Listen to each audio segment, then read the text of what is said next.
एकनाथ शिंदे यांनी दिल्लीतून पत्रकारांशी संवाद साधला आहे. त्यांनी इंडिया आघाडीवरही जोरदार प्रहार केला. मोदी द्वेषाने ते एकत्र आल्याचंही त्यांनी सांगितलं.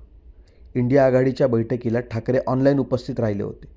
त्यावरूनही एकनाथ शिंदेंनी ठाकरेंना खोचक टोले लगावले. पाहूया नेमकं एकनाथ शिंदे काय म्हणाले.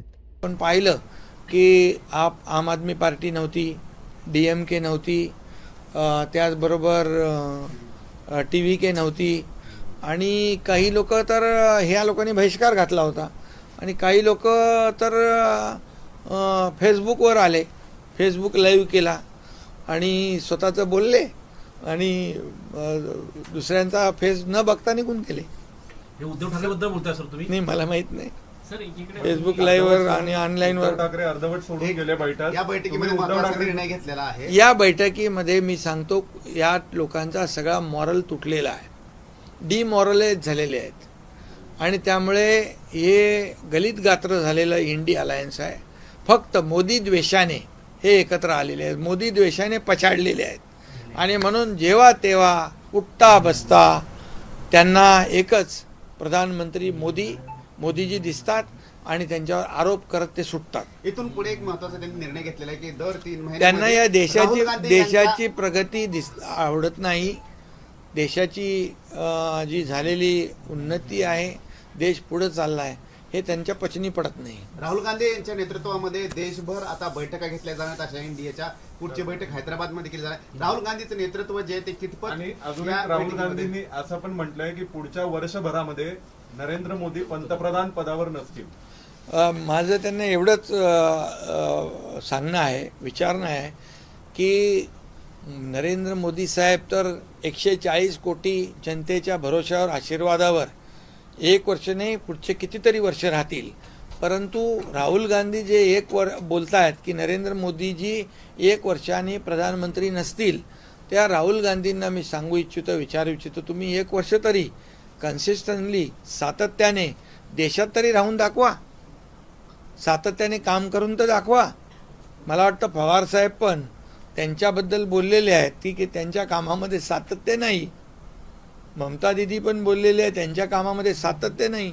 त्यामुळे त्यांनी पहिलं त्यांचं सातत्याने या देशामध्ये 1 वर्षभर तरी सातत्याने राहून दाखवा.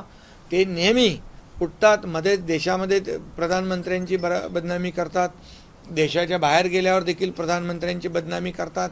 हे कसली देशभक्ती आहे? हा खरं म्हणजे देशाच्या विरोधातला देशद्रोह आहे. शिंदे साहेब, प्रश्न असा आहे की उद्धव ठाकरे आजच्या बैठकीला दिल्लीमध्ये आले नाही. चर्चा होती की मागच्या वेळी जेव्हा ममता बॅनर्जी नाराज झाल्या होत्या तेव्हा उद्धव ठाकरेंनी त्यांची समजूत काढली होती, अशी चर्चा होती.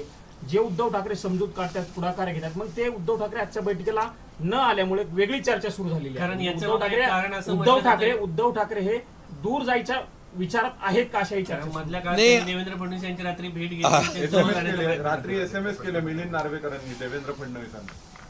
नाही, आता मी आपल्याला एकच सांगतो, हे निरुत्साह म्हणजे एक गलित गात्र झालेले लोक आहेत आणि अतिशय पराभवाने झालेले जे पराभव आहेत. मगाशी मी सांगितलं की इंडिया अलायन्समध्ये आल्यानंतर पराभव होतो, हे अशा प्रकारचं त्यांना विश्वास निर्माण झालेला आहे आणि म्हणून या बैठकीपासून काही लोक दूर झालेले आहेत. ममता बॅनर्जीचे खासदार फुटले, त्यांना ती भीती आहे की भविष्यात जर आपण अशा पद्धतीने बैठकीला आलो तर आपले खासदार देखील भविष्यात फुटू शकतात, म्हणून ते दुरून टाटा बाय बाय करतायत.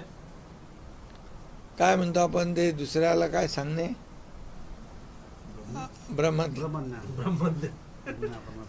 हा